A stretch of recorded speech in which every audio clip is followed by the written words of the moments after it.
When it comes to foundation, there is so many things that can really confuse which foundation should I use. Should I use a stick foundation, liquid on its own? I'm here to shed a little light. This is for beginners only. If you are watching just for fun purposes, that is fine. If you're new here, my name is Nyasha and this is Makeup a Difference. Today we'll be discussing foundation, and welcome back to the playlist of 101 steps to flawless makeup. I have taken you to eyebrow application, steps on skincare, skin prep.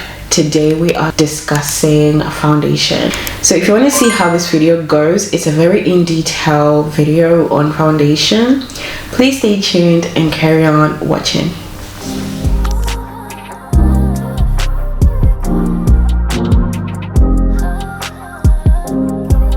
So when it comes to foundation, it's important to know step one, what is your undertone? For me, I am a yellow undertone, and I would suggest not to take a wild guess just looking at my skin tone and then comparing it to yours.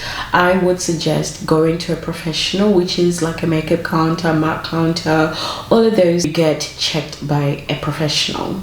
Then you know what foundation to get. I always say it's better to get your foundation in person rather than on a line, because you don't know what you're gonna get. I have been a makeup artist for 13 years and sometimes I have my struggles, but I have come to learn to just go in person. There's different types of foundation, as you know. There is liquid, there is powder, there is stick foundation, there is also cream. If I'm missing one, personally, I like to use a liquid foundation because of my skin tone.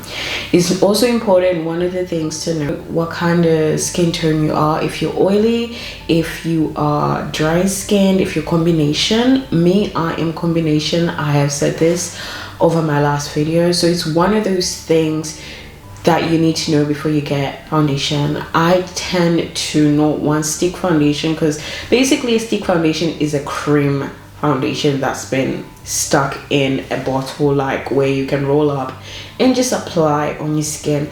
I have tried it, there's gorgeous ones out there, but I would recommend cream foundations to drier skin. So let's move on with the foundation application. There's different types of foundation applicators, if I should say. So this was the first thing when I started makeup that I used to see, and I don't really think this should be called a foundation brush.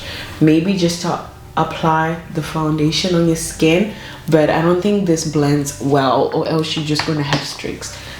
These right here are the best if you're a beginner to blend. I use a flat top brush. So how you apply your foundation is also important, so you don't get marks and streaks, so that you don't over apply.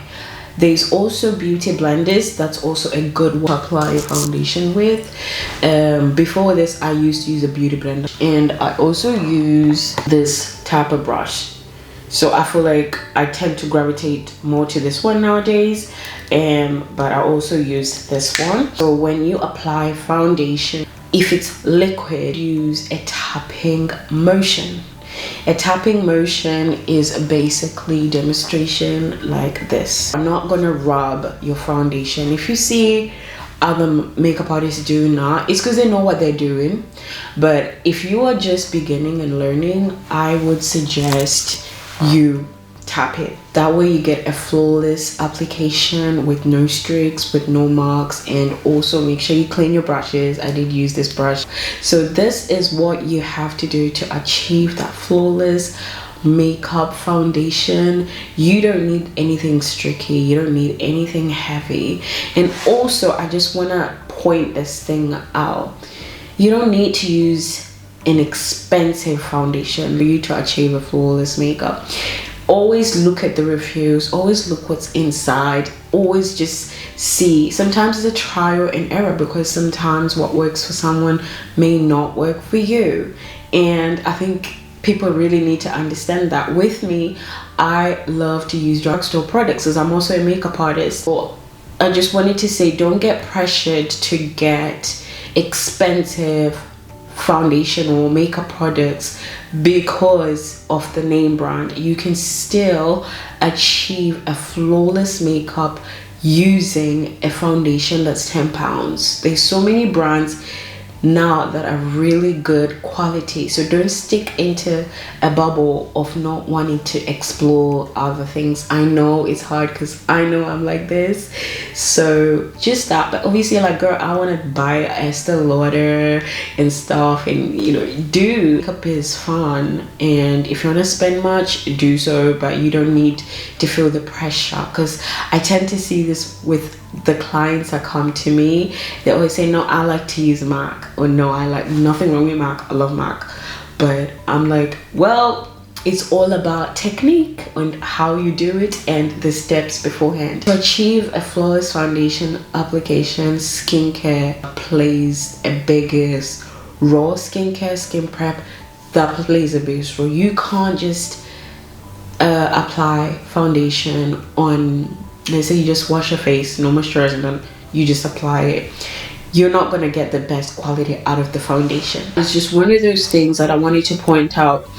When you feel done your application and you're happy with it and you've done all these steps, then you can move on to concealer. Please stay tuned as we then go on to discuss more about concealer application in the next video. Thank you guys for watching this video. If it has been of help, please share the video, like, comment, tell me if it was helpful, because I feel as a person who's done makeup for 13 years, why not share some of the things. Thank you guys for watching. I will see you in the next video. Bye guys.